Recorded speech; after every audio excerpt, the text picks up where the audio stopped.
के video part में आप सभी का स्वागत है। मेरा नाम हरदा राजेश कुमार, मैं गवर्नमेंट डिग्री कॉलेज चंचलगुड़ा के हिंदी विभाग में सहायक प्रोफेसर पद पर कार्य कर रहा हूं। मैं आज वीडियो पार्ट के अंतर्गत हम राष्ट्र का स्वरूप निबंध पढ़ेंगे। इसके लेखक है वसुदेव शरण अग्रवाल जी है। उन्होंने इस राष्ट्र के स्वरूप निबंध में यह बताना चाहा कि राष्ट्र क्या होता है, ये राष्ट्र की परिकल्पना कैसे होती है, राष्ट्र के निर्माण में किन तत्वों की आवश्यकता होती है, राष्ट्र की अपनी गरिमा क्या होती है, राष्ट्र के निर्माण में लोगों की भूमिका क्या होती है ये, और राष्ट्र के लिए जिन महत्वपूर्ण तत्वों की बात हम करते हैं उन तत्वों का, उन नियमों का क्या क्या महत्व होता है ये। और इस तरह से यहाँ पर हम देखते हैं कि इन्होंने माना है कि भाई हर देश में, अब आप देखेंगे कि दुनिया का हर देश में अपना अपना एक राष्ट्र अलग अलग होता है, और उस राष्ट्र का जो संबंध होता है, राष्ट्र बनेगा कहां पर, सबसे पहले चाहिए धरती, जमीन चाहिए, भूमि चाहिए। फिर भूमि पर अगर है तो भूमि पर रहने वाला जन, मतलब जो जनता है, उसको यहाँ पर उन्होंने माना ये। तीसरी बात उन्होंने माना है कि जो धरती है, फिर धरती के साथ में जो लोग रहते हैं उनकी संस्कृति, और ये बात सबसे महत्वपूर्ण है। ये हम देखते हैं कि विश्व के हर देश के, हर नेशन जिसको कहते हैं हम लोग, हर की अपनी अपनी संस्कृति अलग अलग होती है। वहां पर के लोगों का रहन सहन, उनके आचार विचार, उनके रहन सहन, जिंदगी के सिद्धांत, उनकी परंपराएं, उनके आचार विचार, वेशभूषा, हर तरह से अलग अलग होती है ये। और परंतु उनके साथ में जो एक अटूट संबंध बना हुआ होता है राष्ट्र के साथ में, और राष्ट्र की पहचान जो होती है वो, हम जैसे कहते हैं भाई ये जो है ये भारत देश है, ये फिर और कोई दूसरा देश है, तो उस देश के साथ में जो, जिसको हम नेशन कहते हैं, राष्ट्र कहते हैं, ये राष्ट्र के साथ में जो भौगोलिक सीमाएं होती है ये, उनका अपना एक दायरा होता है, उनकी अपनी एक सीमाओं से उनको बनाया जाता है। तो यहाँ पर जितनी सीमा, जहां तक हमारी सीमा होती है हम उस तक वहां तक रहते हैं। और उसके बाद वहां पर जो राष्ट्र बनता है उसमें जनता होती है, ये धरती पर रहने वाले लोग, जिसमें कवि माने, यहाँ पर लेखक ने माना ये। तो धरती पर रहने वाले लोग जो होते हैं, ये लोगों से ही राष्ट्र की पहचान होती है। अगर यदि राष्ट्र नहीं है तो हम किसको मानेंगे। अब जैसे हम बात करते हैं, जैसे धरती है ये, भाई धरती जो है इतना बोझ सहती है ये, परंतु वो कुछ नहीं कहती। उसके बावजूद भी हम यहाँ देखते हैं कि भाई धरती पर रहने वाले लोगों की संस्कृति, और जो संस्कृति होती है वह लोगों को संवारती है, लोगों में अच्छे विचार, अच्छी सोच, नैतिकता, मानव मूल्यों को उसने पैदा करने का, उसको बनाने का काम करती है ये।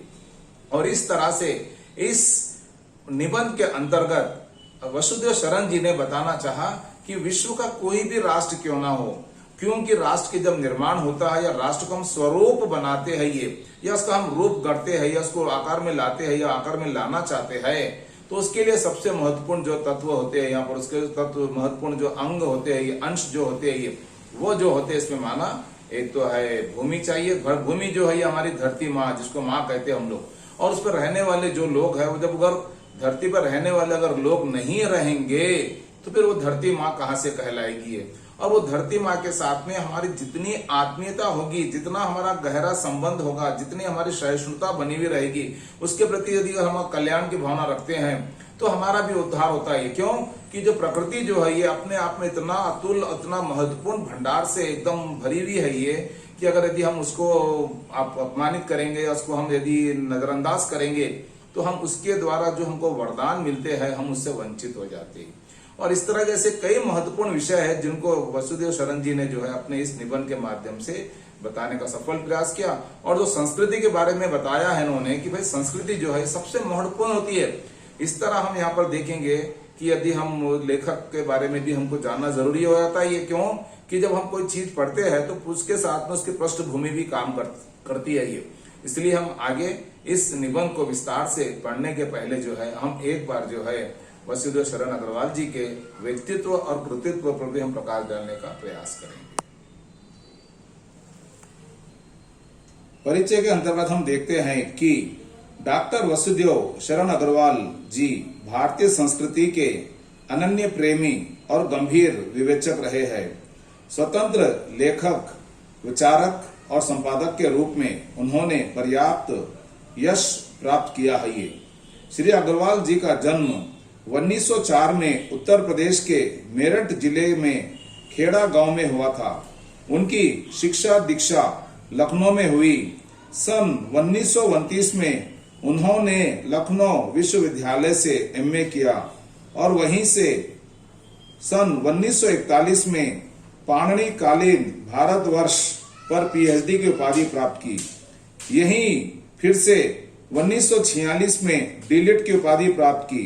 सन 1940 तक वे मथुरा के पुरातत्व संग्रहालय में अध्यक्ष रहे तथा सन 1946 से 1951 तक सेंट्रल एशियन एंटीक्विटी म्यूजियम के सुपरिटेंडेंट और भारतीय पुरातत्व विभाग के अध्यक्ष पर कार्य किया। सन 1951 में काशी हिंदू विश्वविद्यालय के कॉलेज ऑफ इंडोलॉजी में प्रोफेसर नियुक्त हुए। इसके अलावा भारतीय मुद्रा परिषद, नागपुर, भारतीय संग्रहालय परिषद, पटना और all India oriental Congress fine arts Bombay के भी सदस्य अध्यक्ष रहे। ये भारतीय संस्कृति और पुरातत्व के साथ साथ पाली, संस्कृत, अंग्रेजी आदि के भी गहन अध्येता रहे। सन 1968 में आपका निधन हुआ।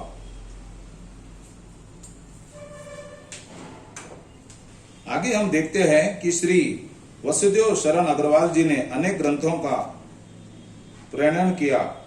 कला और संस्कृति, कल्पवृक्ष, पृथ्वीपुत्र, पाणिनिकालीन भारतवर्ष, कादम्बरी, हर्षचरित, एक सांस्कृतिक अध्ययन, भारत सावित्री आदि उनके प्रमुख ग्रंथ है।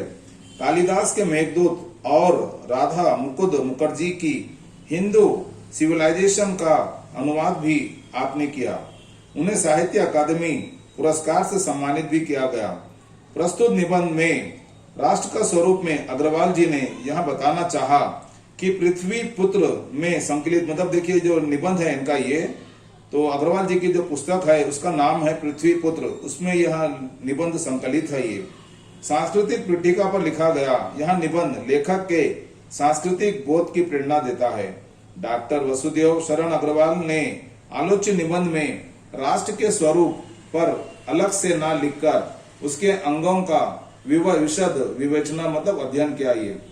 इस विवेचना में राष्ट्र का स्वरूप स्वतः ही स्पष्ट होता चला गया है।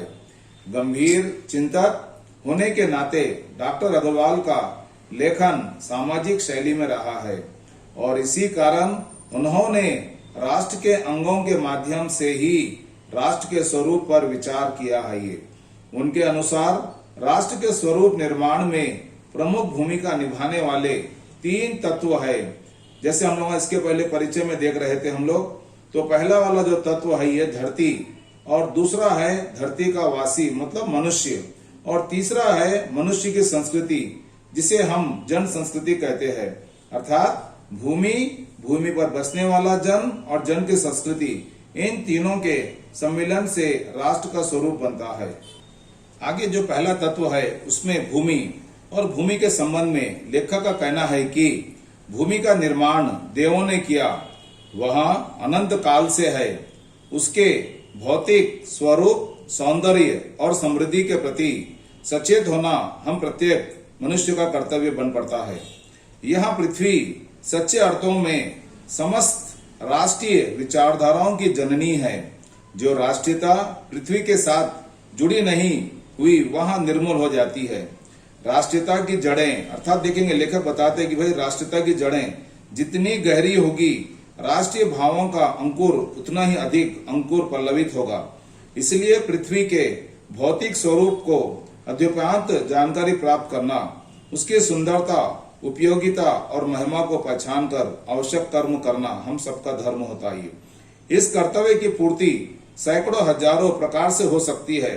पृथ्वी से जिस वस्तु का संबंध है, चाहे वह छोटी हो या बड़ी हो, उसका कुशल पूछने के लिए हमें कमर कसनी चाहिए, अर्थात पृथ्वी के बचाव के लिए हमें अपने आप को तैयार करना पड़ेगा। पृथ्वी का सांगोपांग मतलब हर तरह से, पूरी तरह से अध्ययन जागरणशील राष्ट्र के लिए बहुत ही आनंदप्रद कर्तव्य माना जाता है।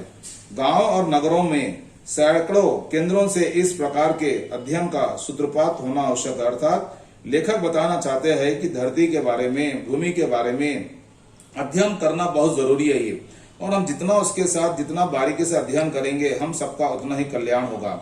इसलिए आगे कवि यहाँ कहना चाहते हैं उदाहरण के लिए पृथ्वी की उपजाऊ शक्ति को बढ़ाने वाले मेघ जो प्रतिवर्ष समय पर आकर अपने अमृत जल से इसे सींचते हैं और हमारे अध्ययन की परिधि में अंतर्गत आने चाहिए। उन मेघ जलों से परिवर्तित प्रत्येक तृणमूलता और वनस्पति का सूक्ष्म परिचय प्राप्त करना हम सबका कर्तव्य होना चाहिए। इस प्रकार जब हम चारों ओर से हमारे ज्ञान के कपाट खोलेंगे तब सैकड़ों वर्षों से शून्य मतलब जो खाली था और अंधकार से भरे हुए जीवन के क्षेत्रों में नया उजाला हमको दिखाई देगा। आगे यहाँ पर कवि और कहना चाहते हैं कि धरती माता की कोख में, देखिए धरती के कोख में जो है अन्य असंख्य बहुमूल्य वस्तुएं समाई हुई है। ये धरती माता की कोख में जो अमूल्य निधि भरी है, जिसके कारण वहां वसुंधरा कहलाती है, उससे कौन परिचित नहीं होना चाहता। दिन रात बहने वाली नदियों ने पहाड़ को पीस पीस कर अनगणित प्रकार की मिट्टियों की देह को सजाया है। पृथ्वी की गोद में जन्म लेने वाले जड़ पत्थर कुशल शिल्पियों से संवारे जाने पर अत्यंत सौंदर्य का प्रतीक बन जाते हैं। नाना भांति के अनगढ़ नग विंध्य की नदियों में पूर्व सूरज की किरणें निकलते चिलचिलाते हैं। उसके बाद देश के नर नारियों के रूप मंडन और सौंदर्य के प्रसाधन इन छोटे पत्थरों का भी कितना भाग रहता है। अतएव हमें उनका भी ज्ञान प्राप्त करना आवश्यक होता है। पृथ्वी और आकाश के अंतराल में जो सामग्री भरी है, पृथ्वी के चारों ओर फैले हुए गंभीर सागर में जो जलचर एवं रत्नों की राशियां देखेंगे हम कि जो पृथ्वी है, पृथ्वी के गर्भ में जो है एक से बहुमूल्य वस्तुएं समाई हुई है। ये उन सबके प्रति चेतना और स्वागत के नए भाव राष्ट्र में फैलने चाहिए। राष्ट्र के नव युवकों के हृदय में उन सबके प्रति जिज्ञासा मतलब सबके उसके जानने के लिए हमारे मन में रुचि होनी चाहिए। जिज्ञासा की नई किरणें जब तक नहीं फूटती तब तक हम सोए हुए, मतलब जब तक हम जो जागा वो पाया, जो सोया वो खोया, कहने का मतलब। विज्ञान और उद्यम दोनों को मिलाकर राष्ट्र के भौतिक स्वरूप का एक नया ठाट करना हम सबका कर्तव्य होना चाहिए। यहाँ कार्य कैसे करना चाहिए इस तरफ भी हमारा ध्यान आकर्षित करते हैं लेखक। यहाँ कार्य प्रसन्नता उत्साह और अथक परिश्रम के द्वारा नित्य आगे बढ़ना चाहिए।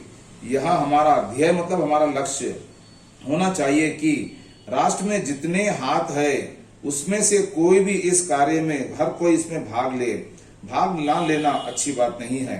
तभी हम मातृभूमि की पुष्कर मतलब देखिए पवित्र समृद्धि और समग्र रूप मंडन को प्राप्त किया जा सकता है।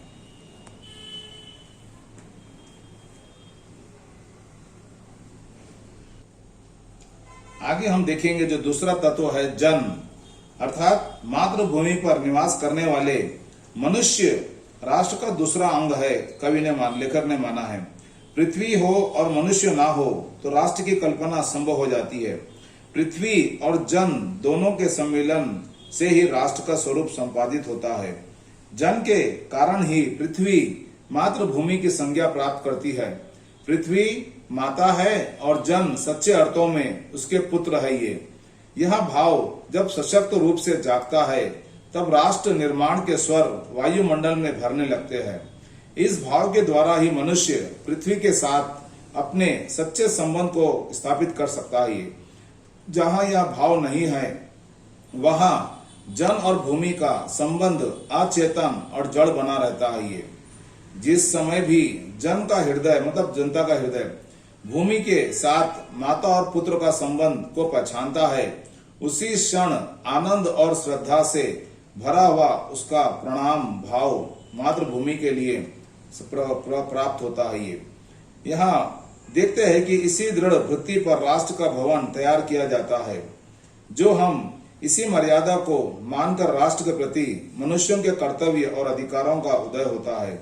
जो जन पृथ्वी के साथ माता और पिता के संबंध को स्वीकार करता है, माता और पुत्र के संबंध को स्वीकार करता है, उसे ही पृथ्वी के वरदानों में भाग पाने का अधिकार होता है। अर्थात जो व्यक्ति पृथ्वी के साथ अपना आत्मीय संबंध बनाए रखता है, पृथ्वी के द्वारा प्राप्त जो भी बहुमूल्य वस्तु होती है या जो वरदान होता है वो पाने का अधिकारी होता है। माता के प्रति अनुराग और सेवा भाव पुत्र का स्वाभाविक कर्तव्य होना चाहिए। वहाँ एक निष्कारण धर्म है। ये स्वार्थ के लिए पुत्र का माता के प्रति प्रेम, पुत्र के अधपतन को, अर्थात देखेंगे स्वार्थ के लिए अगर यदि हम धरती के साथ प्रेम रखते हैं या मान रखते हैं तो वहां कहीं ना कहीं हमारे लिए नुकसानदायी होता ही। जो जन मातृभूमि के साथ अपना संबंध जोड़ना चाहते, देखिए इतनी अच्छी बात बता रहे, उसे अपने कर्तव्य के प्रति पहले ध्यान देना जरूरी हो जाता है। माता अपने सब पुत्रों को समान भाव से देखती है। देखेंगे जैसे हमारे घर में हमारी माँ होती है तो अपने पुत्रों को जिस तरह से समान भाव से देखती है, वैसे ही धरती माँ भी धरती पर जितने भी जो लोग हैं उन सबको समान भाव से देखती है, अर्थात बराबर देखती है। उसमें ऊंच या नीच का भाव नहीं होता। जो मातृभूमि के हृदय से जुड़ा हुआ है वहां समान अधिकार का भागी बनता है। पृथ्वी पर निवास करने वाले, चाहे वहां पर उसका विस्तार हम देखेंगे, चाहे वो नगर में हो, चाहे जनपद में हो, चाहे गांव में हो, चाहे जंगल में हो या पर्वत, नाना प्रकार के जनों से यहाँ पर धरती भरी हुई है ये। और हम आगे देखते हैं पृथ्वी के विशाल प्रांगण में सब जातियों के लिए समान क्षेत्र भी है ये। समन्वय के मार्ग से भरपूर प्रगति और उन्नति करने का सबको एक जैसा भी अधिकार प्राप्त है। किसी जन को पीछे छोड़कर राष्ट्र आगे नहीं बढ़ सकता, यह बात बताना चाहते हैं लेखक। अतः राष्ट्र के प्रत्येक अंग की सूद लेना, मतलब उनकी खबर लेना, उनके बारे में जानकारी लेना हम सबके लिए जरूरी हो जाता है। राष्ट्र के शरीर के एक भाग में यदि अंधकार और निर्बलता का निवास है, अर्थात अगर ये एक भाग यदि परेशान में है तो उसके लिए हमको विचार करना चाहिए। तो समग्र राष्ट्र का स्वास्थ्य उतने अंश में असमर्थ रहेगा। इस प्रकार राष्ट्र जागरण, देखिए राष्ट्र के जागरण की बात करते हैं यहाँ पर लेखक, और प्रगति की एक जैसी उदार भावना से संचालित होना चाहिए, अर्थात राष्ट्र के निर्माण के लिए, राष्ट्र की प्रगति के लिए, राष्ट्र के प्रति अपने आप को सदा कर्तव्य से लेस रखना चाहिए, कर्तव्य से हमें बनाए रखना, जुड़े रहना चाहिए। जन का प्रवाह अनंत होता है। देखिए भाई, जनता में जितने जो लोग होते हैं उनका प्रवाह मतलब उनकी विचारधारा सब में अपने सहस्त्रों वर्षों से भूमि के साथ राष्ट्रीय जन ने तादात्म्य प्राप्त किया, अर्थात सैकड़ों सालों से हम धरती के साथ में रहे, उसके साथ हमारा संबंध बनाए रखा।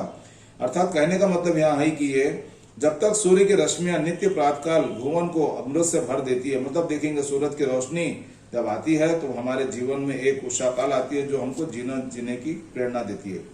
राष्ट्रीय जन का जीवन अमर है। इतिहास के अनेक उतार चढ़ाव पार करने के बाद भी राष्ट्र निवासी जन नई उड़ती लहरों से आगे बढ़ने के लिए, देखेंगे हम कि भाई हम कितना भी उतार चढ़ाव आंदो, परंतु जीवन का जो लक्ष्य होता है, जो साधना होती है, जो हम जिस उद्देश्य को लेकर चलते हैं उसके लिए हम जीने की कोशिश करते, और इसलिए हम जो है हम कुछ प्राप्त अच्छा कर लेते हैं ये, और हमारे मरने के बाद भी जो है धरती के साथ में हमारा जो संबंध होता है वो हमारे लिए एक अमरत्व का तत्व बन जाता है। जन का सतावाही जीवन नदी के प्रवाह की तरह है, जिसमें कर्म और श्रम के द्वारा उत्थान के अनेक घाटों का निर्माण करना होता है। देखेंगे हम कि भाई जो मनुष्य है उसका जीवन भी ऐसे होना चाहिए कि धरती पर रहते हुए कुछ ऐसे काम करे जिससे कि संसार में उसकी अपनी एक पहचान बन सके और धरती जो माँ और पुत्र का जो संबंध है वो संबंध सार्थक हो सके।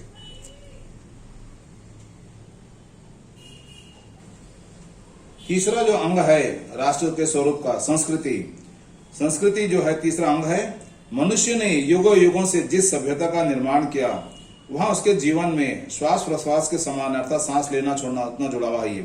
बिना संस्कृति के जन की कल्पना हम नहीं कर सकते। संस्कृति ही जन का मस्तिष्क है, मतलब देखिए महत्वपूर्ण है संस्कृति, व्यक्ति को संवारती है ये। संस्कृति के विकास और अभ्युदय के द्वारा ही राष्ट्र की वृद्धि संभव होती है। राष्ट्र के समग्र रूप में भूमि और जन के साथ साथ जन की संस्कृति का महत्वपूर्ण स्थान होता है। यदि भूमि और जन अपनी संस्कृति से विरक्त या दूर हो जाते हैं तो राष्ट्र का लोप होना समझना चाहिए। जीवन के विटप का पुष्प, मतलब देखिए जीवन रूपी जो बगीचा है, संस्कृति उसका सबसे महत्वपूर्ण स्थान है ये। आगे हम यहाँ पर देखेंगे कि लेखक ने माना ज्ञान और कर्म दोनों के पारस्परिक प्रकाश की संज्ञा ही संस्कृति है। जीवन के विकास की युक्ति ही संस्कृति के रूप में प्रकट होती है। प्रत्येक जन की अपनी अपनी भावना के अनुसार पृथक पृथक संस्कृतियां राष्ट्र में विकसित होती है, परंतु उन सबका मूल आधार पारस्परिक सहिष्णुता और समन्वय पर निर्भर करता है ये। आगे लेखक कहते हैं कि राष्ट्रीय जन अपनी संस्कृतियों के द्वारा एक दूसरे के साथ मिलकर राष्ट्र में रहते हैं। जिस प्रकार जल के अनेक प्रवाह नदियों के रूप में मिलकर समुद्र में एक रूपता प्राप्त करते हैं, उसी प्रकार राष्ट्रीय जीवन की अनेक विधियां राष्ट्रीय संस्कृति में समन्वय प्राप्त करती है। अर्थात हम अलग अलग होंगे, परंतु जब राष्ट्र की बात आती है तो हम लोग जो है अपने आप को एक रूपता के बंधन में बंधे होते हैं। समन्वय युक्त जीवन ही राष्ट्र का सुखदायी होता है।